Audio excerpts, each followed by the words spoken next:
Tov, mes amis, alors après la lecture, la récitation du Homer, alors on a le minag de lire le psaume Lamnatseach, Binginot, Mizmor, Shir. Donc on a l'habitude, 67. On a l'habitude donc de lire le psaume Lamnatseach. Et d'Afka, il faut le lire, et c'est bon de lire en forme de menorah. Alors, comment ? C'est pas facile, il faut s'habituer. Mais ce inyan-là, de le lire en forme de menorah, il n'est pas simplement comme on va le voir pour le Homer, mais c'est bon de le faire le matin, c'est bon de le lire à chaque fois mincha, à chaque fois qu'on doit lire le psaume 67, qui représente donc, on va voir ce qu'il représente d'ailleurs, les psaumes 67, c'est bien de lire en forme de menorah. Il y a 7 psukim, et ces 7 psukim, 3 à droite, 1 au milieu, 3 à gauche, comme exactement la même forme de la menorah. On va voir qu'il y a des sautes extraordinaires. Il y a fait, j'allais le dire maintenant, puisque voilà, on est dans les Zecher Saïd Jvorcha. Le Rav Menashe Bémet, il était spécialiste de la menorah et surtout du rapport entre la menorah, le lamnatser en forme de menorah, c'est extraordinaire. Selon, non, c'est pas lui, c'est selon les enseignements du Harizal, bien sûr. Et ce que nous dévoile le Zohar Kadosh, puisque comme on a dit déjà, Rabbi David, il était dans le Sod, donc dans la Neshama, Ramash. Et donc, encore une fois, donc c'est très très très important, c'est très bien et c'est très bon. Alors pourquoi je dis maintenant, après on va expliquer si Dieu veut. Et dit comme ça, il y a beaucoup d'allusions qui ont été dites sur le Mizmor 67, l'Amnatsar Binginot, que l'on dit, bon, entre autres là, quand on le dit nous, pour, après le Sfirat HaOmer, d'accord ? Il dit, qu'est-ce qu'il a de particulier ? Il dit ce Teilim de David HaMelech, Poter Tzinorot Shefa Lechol HaOlamot. Il ouvre tous les tuyaux de Shefa, d'abondance, pour tous les Olamot, pour tous les mondes. Alors comme on sait, qu'Akadosh Baruch Hu, il a créé, avant notre Olam Hazé, notre monde à nous, il a créé plusieurs Olamot. Déjà, au niveau général, comme il y a Olam Hatzilut, Olam Abriya, Olam Yetzira, Olam Asiya. D'accord ? Donc il y a plusieurs Olamot, et même dans ça, il y a plusieurs Rekiim, il y a plusieurs cieux, il y a dans ces cieux encore des cieux, et tout ça, ça sont des mondes que Dieu il a créés. Maintenant, si on parle de création, comme on a dit, à partir du moment où on parle de création, donc on parle de Chutz Mimeno, Kaviachol. On parle d'extérieur à lui, Kaviachol. À partir du moment où, parce qu'avant la création première création, Akadosh Baruch Hu, il était Hashem Echad Ushmo Echad. C'est-à-dire que le monde était inclus dans Dieu. Alors aujourd'hui encore, le monde est dans Dieu. Puisque comment Dieu a créé le monde ? Dieu l'a appelé Makom. C'est-à-dire quoi ? Makom, c'est la place. C'est-à-dire qu'Akadosh Baruch Hu, il appelait Mekomo Shel Olam. Il dit le Maral de Prague, Hu Mekomo Shel Olam, Vena Olam Mekomo. Dieu est la place du monde, mais le monde n'est pas la place de Dieu. C'est-à-dire que ce n'est pas le monde qui contient Dieu, c'est Dieu qui contient le monde. Alors ça revient à la même chose que je viens de dire tout à l'heure. Non, ce que je dis là tout à l'heure, quand on dit Hashem Echad Shmo Echad, c'est qu'il n'y avait que Dieu. Et Dieu n'a laissé de place à personne d'autre que lui d'exister. À partir du moment où Akadosh Baruch Hu a voulu, on va c'est de créer, et je parle maintenant de la première création, je ne parle même pas de tous les olamot que Dieu a créé avec notre monde à nous, ok ? Automatiquement, à partir du moment où il y a quelque chose qui vient Chutz Mimeno, alors qu'avant c'était tout entièrement Dieu, il était un, il n'y avait rien d'autre que lui. Donc, si Akadosh Baruch Hu va commencer à créer, ce qui va être détaché de lui va devoir être nourri, puisqu'il n'est plus, entre guillemets, directement à Dieu, c'est pas Dieu lui-même. Donc, puisque Dieu va commencer à créer, ça Michael, et là il faut le laisser de côté, c'est un revenu Michael. D'accord ? Puisque Dieu va commencer à créer, à partir du moment où Akadosh Baruch Hu crée, donc c'est Chutz Mimeno Kaviachol, c'est extérieur à lui, et donc cette chose qui va être créée, elle a besoin de nourriture, elle a besoin d'énergie pour exister. D'accord ? C'est comme un bébé qui sort. Exactement, on va dire un peu plus, il a fait mort. D'accord ? Il faut quelque chose, mais ce que je veux dire, c'est par rapport à la création. Vous comprenez comment la création, ça marche ? C'est-à-dire qu'à partir de ce moment-là, où Akadosh Baruch Hu il crée, donc c'est Chutz Mimeno, la chose elle va être nourrie. Et c'est vrai pour tous les olamot. C'est pour tous les mondes, explique le Harizal. Pour tous les mondes, c'est comme ça. D'accord ? Et donc, chaque monde a sa nourriture, entre guillemets, a son énergie qui l'a fait exister. Ok ? L'exemple le plus bolette, c'est nous. Voilà, tu comprends avec toi-même.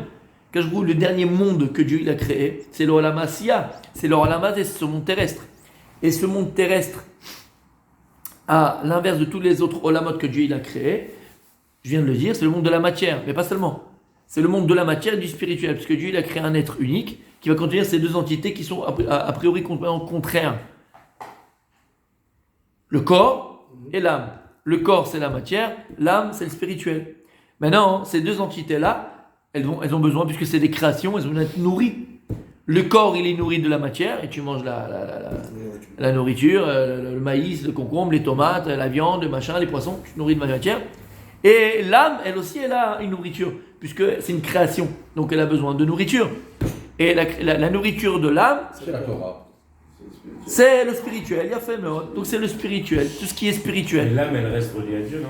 Comment? L'âme, elle reste reliée à Hachem. Alors, c'est pas le cours d'aujourd'hui parce que il faudrait vraiment expliquer un peu plus, mais c'est une bonne question, on ne peut pas rester comme ça indifférent. L'âme, c'est pas qu'elle reste Kashur Hachem. Quand les Chachamim nous parlent de l'âme, on appelle l'âme Chelek Elokim Imal. Chelek Elokim Imal, c'est-à-dire qu'il y a une partie divine. Mais c'est pas Dieu. Tu comprends? Ok? C'est pas Dieu. Mais c'est une partie de Dieu. Bah pourquoi on remercie le matin Modiani, on remercie qu'il nous rend notre âme? Bien sûr. Bah donc dit que l'âme elle remonte vers Hachem, non? C'est pas vraiment rien à voir. Ouais, l'âme elle remonte, mais c'est pas Dieu. Voilà. Ça reste pas Dieu. Donc tout ce qui est extérieur à Dieu a besoin d'être exactement. Parce que Dieu lui-même n'a pas besoin de nourriture, parce que Dieu il est lui-même, il est lui-même, il est tout. Tu comprends ce que je veux te dire? Il a extériorisé, donc fabriqué, créé quelque chose d'extérieur à lui, il a besoin d'être nourri. D'accord? Mais bon, je veux rester dans le sujet. On en reparlera Bezrat Hashem, parce qu'en fait on en aura besoin pour les cours qui arrivent là, Bezrat Hashem, des trucs de fou, de folie. Hashem il nous en, c'est les cadeaux de Kadosh Baruch Hu Bémet, sur le mois de Iyar, du Bnei Issachar, c'est extraordinaire. On en reparlera. En tout cas, d'accord? Donc tous ces olamot là, tous ces mondes qu'on vient de parler, puis il y a plusieurs mondes. Il y a le monde des malachim, le monde, et dans ces mondes là il y a encore des mondes et des rekim, et quand le Zohar il parle, c'est sans fin. Tous ces olamot là sont nourris, écoute bien, sont nourris par ce psaume 67, l'amnat serbi. Donc quand tu vas le réciter, tu vas nourrir spirituellement, là spirituellement c'est leur nourriture, tous ces mondes là. Tu vas amener une abondance dans tous ces mondes là, et pas seulement dans ces mondes-là et dans ce monde-là, on va le voir pourquoi.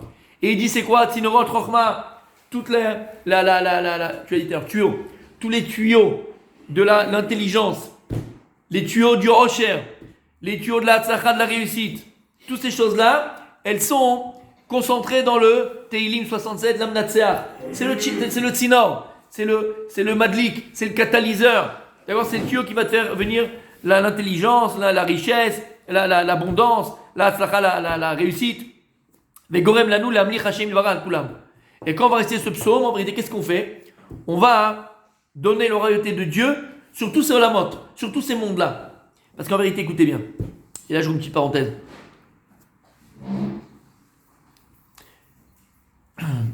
Quand tu réfléchis ou tu apprends un petit peu sur l'histoire de l'humanité, sur les peuples qui ont existé, il y a par exemple, il y a eu les Grecs, d'accord? Les Grecs, on les appelle les mythos. Pourquoi? Parce qu'ils ont inventé la mythologie. Mais en vérité, quand tu réfléchis et tu vois leur mode de pensée, d'accord, parmi la mythologie, il y a Zeus, après, d'accord, il y a le dieu de l'amour, Apollon. Non, Eros. C'est qui Apollon? Apollon, c'est de la beauté. Ah, dieu Apollon, dieu de la beauté. Comment il s'appelle le musulman? Eros, exactement. D'où le mot. Bon, on s'arrête là. Calmez-vous. D'accord? Et donc, il y a entre guillemets, il y a le dieu du feu, il y a les machins, voilà, et tout ça. D'accord?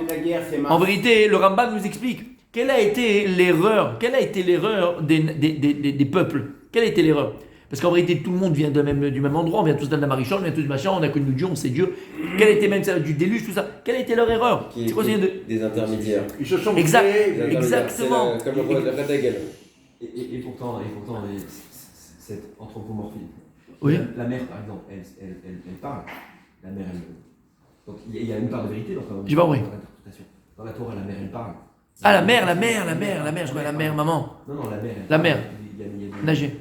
Ces intermédiaires-là, ils existent. Cette volonté-là de c'est bidiouk ce que je voulais dire. Exactement, Rabbi Adam. Non, pardon, super, c'est ça. C'est exactement ça. Ce que je veux dire, c'est qu'eux, une compréhension erronée. Puisque dans la Gemara, Baba Batra par exemple, la Gemara elle te parle là-bas du malach, de l'ange de l'eau. Et qui a des ailes et qui arrête le vent du nord, qui arrête le machin. Bon, bref, tu vois, avec des ailes, il dit comme ça, il poresse et knafab. Comment on dit poresse et knafab? Il étend. Il étend ses ailes et il arrête le vent. C'est le chevet du zodiaque, ça. Bah ouais. Quand j'étais petit, il y avait le chevet du zodiaque, tu te rappelles pas ou pas? D'accord? On l'a vu d'ailleurs, qui était là pour le cours du 42? Même bête. Vous étiez là, d'accord? Et quand on a expliqué le Anna Bechouar, tu le fais Anna Bechouar? Oui. Avant de dormir. Et il dit le Zohar Kadosh, il nous dévoile le Harizal, c'est quoi ce Teilim? Pourquoi tu le fais avant de dormir, par exemple, ce Anna Bechouar? On le dit très souvent. Pourquoi on le dit après un Kaddish? Là-bas. Alors là-bas, le Zohar il ramène. Quand on dit Anna Bechouar, tata, il déploie ses ailes. Après, il met les jambes ensemble et machin. Il parle de quoi le malach? Pourquoi? Parce que c'est la tfila qui va faire monter. Qui fait monter comme un oiseau qui vole. Et bien, il fait envoler nos tfilotes, envoler nos prières. Donc là, il y a beaucoup d'images dans le Zohar. Et ce ne sont que des images qu'on donne de manière humaine pour qu'on puisse comprendre. Ah bah, tu sais très bien et tu as très bien compris que ce sont des notions spirituelles. Mais nous, quand on parle de monter et de voler, qu'est-ce qu'on voit tout de suite? On voit des ailes, on voit des machins. Donc tu vois, qu'est-ce que je te dis? Qu'est-ce que je veux dire par là? C'est que tout ça, ça existe dans la Torah. Il y a l'ange préposé à la mer, tu l'as dit, d'accord? Il y a l'ange préposé à chaque fleur, chaque plante, elle a un ange préposé à lui. Chaque espèce, elle a un ange préposé à lui. C'est pour ça que c'est une grande ségoula, c'est très bon et c'est très bien, comme on vient de dire maintenant. Qu'est-ce qu'on a dit? Pourquoi le Mizmor, l'Amnatsar, il a une puissance extraordinaire? Parce que quand on dit ce l'Amnatsar, il faudrait le traduire pour qu'on comprenne. C'est vrai, tu te rappelles, on avait traduit une fois les Slichot, ça avait changé complètement l'histoire.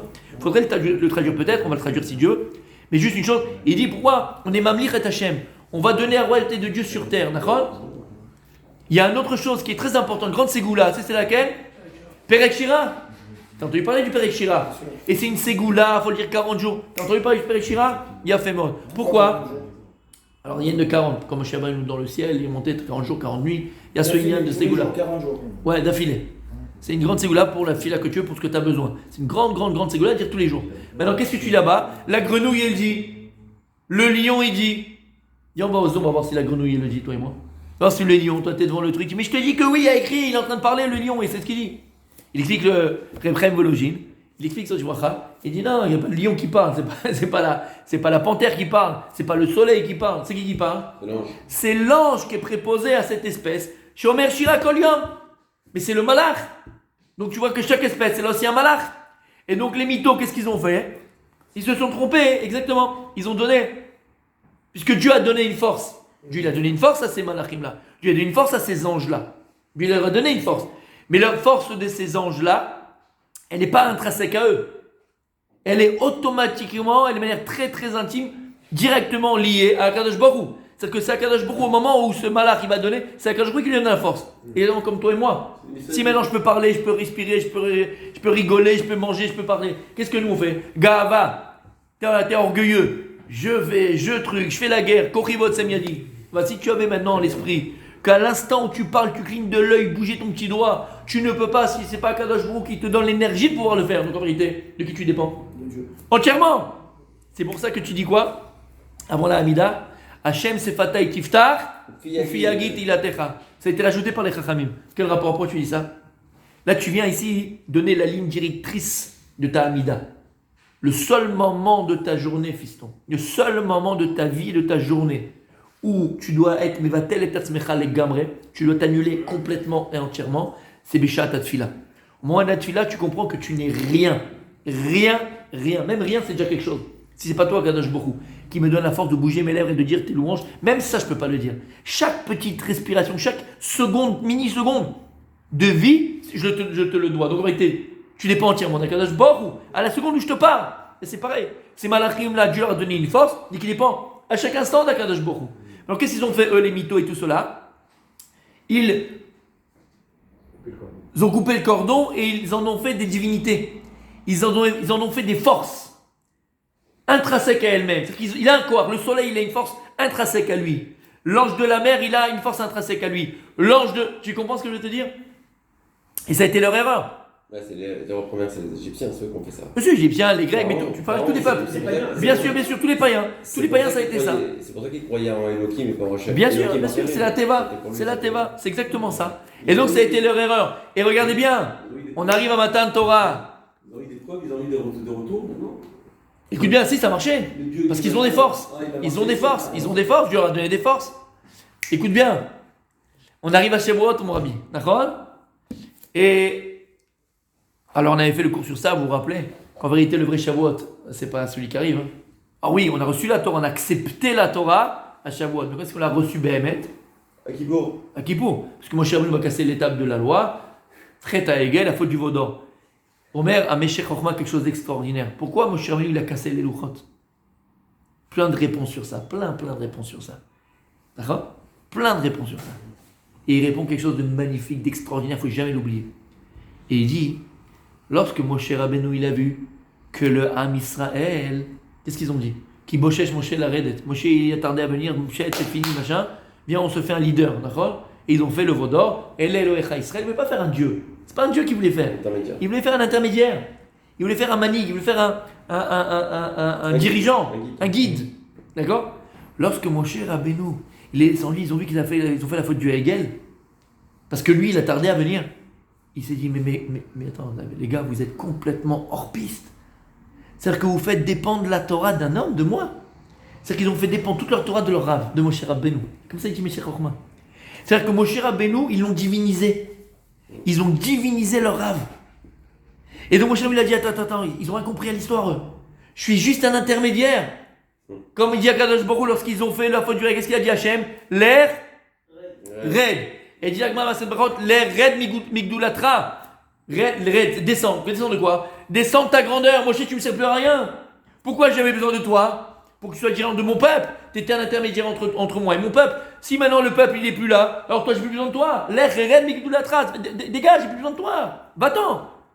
C'est que Moshe Rabbeinu, lui, il a compris tout ça. Il a compris que c'était juste un intermédiaire entre lui et Akadosh Baruch Hu. Et il a compris que tout ce qu'il avait c'était d'Hachem et que Dieu il a choisi. Et donc voilà ce que je suis devenu. Lorsqu'il a vu que l'armée Israël l'avait divinisé, je suis pas là, il n'y a pas de Torah. Je suis pas là, ça part en cacahuète. Je suis pas là, ça part en vrille. Je suis pas là en faveur d'Azara. Je suis pas là, ça va plus. Qu'est-ce qu'il a fait? Écoute bien, il dit, mais il s'est dit, alors attends, tu sais quoi? La même manière qu'ils m'ont divinisé, ils vont même diviniser la Torah. Ça veut dire qu'ils vont faire dépendre toute leur de la Torah. Mais la vérité, que tu sois n'importe où que tu sois, même si entre guillemets t'as pas dans tes mains la Torah, mais le maître du monde il est où? Il est partout. Il est partout. Alors comment tu feras en galoute? Comment tu vas faire en exil? Comment tu vas faire? Qu'est-ce qu'il a fait? Il a cassé la Torah.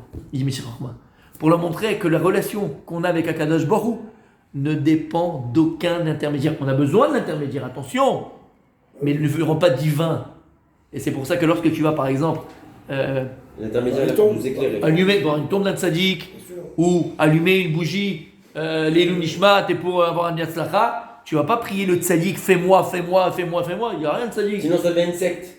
Et on en a vu. Il y en a plus. L'acrobate, ça a été quoi? Ça a été ça l'acrobate. C'est quoi l'acrobate? C'est exactement ça. L'acrobate, ça a été ça. Ils ont les chrétiens, d'accord? C'est pas une religion qui est monothéiste à 100%. Pas du tout. Même Pourquoi? chez nous, par rapport à certains arabes, Non, d'accord, mais non, je parle pas de ça, je parle de la religion. Je voulais Tu vois toujours, il flanche. Je l'attendais. J'ai failli le dire. Écoute bien. Tu m'as devancé. Les chrétiens, Eh ok, oui, il a raison. ils ont pas. C'est pas monothéiste comme l'arme Israël ou même les musulmans. Pourquoi? Parce qu'ils ont besoin d'un intermédiaire, ils ont besoin du Fils de Dieu, la Trinité. Chez nous, il n'y a pas ni Fils de Dieu, pas Fils de Dieu. On est tous égaux devant Akadosh Baruch Hu. Il n'y a pas le Fils d'Hachem ou pas le Fils d'Hachem. On est tous des enfants d'Akadosh Baruch Hu. Il n'y a pas cette, entre guillemets, divinité. Et d'ailleurs, ils en ont fait une idole, puisqu'il est accroché partout. Et personne n'a pensé une seconde à le décrocher. Tu vois ce que je veux dire par là? Un Meshkin, 2000 ans qu'il est là-bas. Tu as compris ce que je veux dire? Et c'est d'ailleurs, Avodazara, il se prosterne devant. C'est Avodazara, c'est l'idolâtrie. Il n'y a pas ça chez nous. Haine. Et donc ça a été toujours la même erreur des humains. On a besoin de matérialiser ou de diviniser la matière pour pouvoir se lier à Dieu. Se lier à Dieu. Tu as compris, Rabbi Yossi? Il a fait Méon. Écoutez bien. C'est clair? Il a fait. Et donc, on revient sur l'Amnatzer, on termine avec ça. Il est là, donc encore une fois, comprendre le corps que Dieu t'a donné. Non, mais le corps, la force que Dieu t'a donné. Toi, le petit juif, t'es dans ta. Petit juif, fait exprès de dire ça, hein, parce qu'on est des grands juifs. T'es dans ta synagogue à Bourg-en-Bresse, tu fais ton Lamnat Seach. Mais qu'est-ce qu'il fait celui-là? T'es en train de nourrir toi, le petit juif, tous les olamot. Comme ça, il dit le Nefesh Shachaim, Reb Chaim Lojin. Il dit que tous les malachim, ils veulent dire Kadosh, Kadosh, Kadosh. Ils veulent dire une Shira Hashem. Ils veulent sanctifier Dieu. Et Akadosh lui dit Tishtoku. Hachem lui dit Écoutez mes enfants. Chut, taisez-vous. Vous n'avez pas le droit d'ouvrir la bouche tant que mes enfants en bas ne m'ont pas moi d'abord sanctifié. Nous on dit Kadosh, Kadosh, Kadosh dans la Kedusha en bas, et là à ce moment-là on permet aux anges de pouvoir ouvrir la bouche. C'est-à-dire que tous les olamot dépendent de nous, dépendent du Ham Israël, dépendent de la Torah d'Israël. Et il termine, il dit comme ça.